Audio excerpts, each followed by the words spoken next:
Hi everyone, this is Sarah from Storibook Designs, and today I want to show you how to make fabric yo-yos. Fabric yo-yos are basically just a circle with a gathering stitch so that you can make a little button-like item that can be used as a decorative embellishment. I have some pictures pulled up here on my iPad. If you want to do a quick search in Google and just type in yo-yos, fabric yo-yos, then you can see, interesting things such as necklaces, hair accessories. This could be an ornament on a tree. A million different options. There's just some great inspiration, so I recommend that you do that.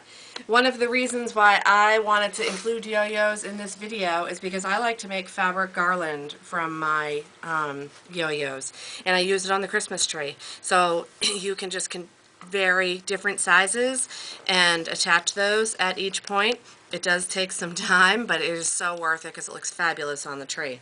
So now I want to show you how to make them. Basically, you just take your circle of fabric. This is a 5.5 inch circle that makes this size yo-yo.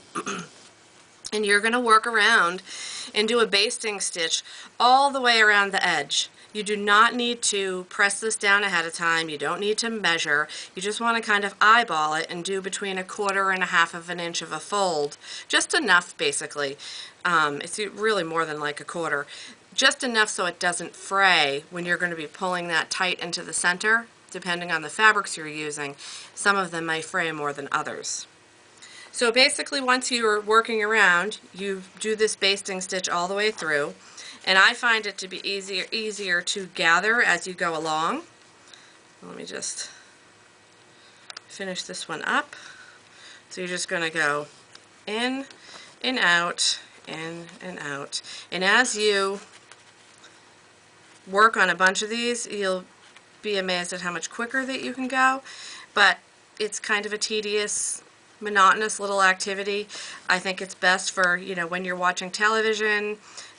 If you're traveling, it's a great thing to do in the car. You can just toss a bunch of your fabric circles in a Ziploc bag and take them with you, and a needle and thread, and you're all set to go.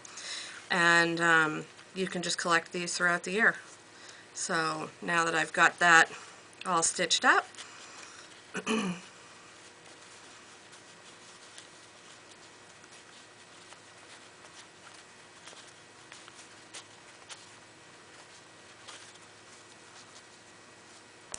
there we go. It's all gathered. It looks like a mini little shower curtain.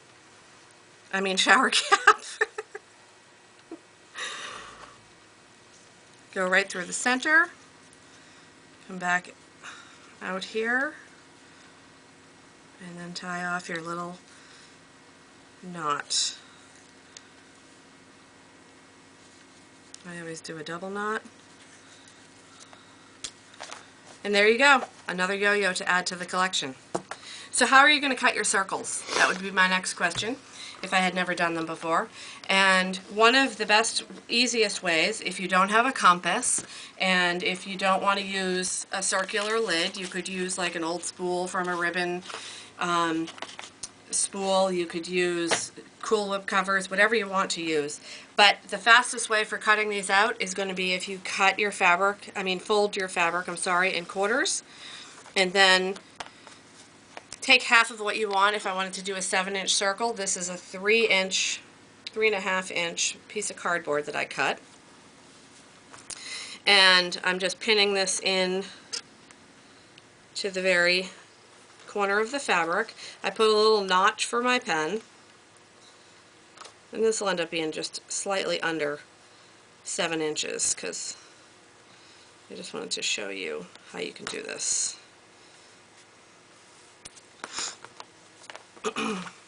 And then with a nice pair of scissors, you can cut through all 4 layers at once. And that is a lot quicker than cutting around an entire circle. See, I have these two here. What works great for yo-yos and why I'm able to make so many is not only from leftover scraps from window treatment jobs, but fabric sample books. as workrooms, we're always looking for ways to use up our fabric sample books because it's a shame to throw them away.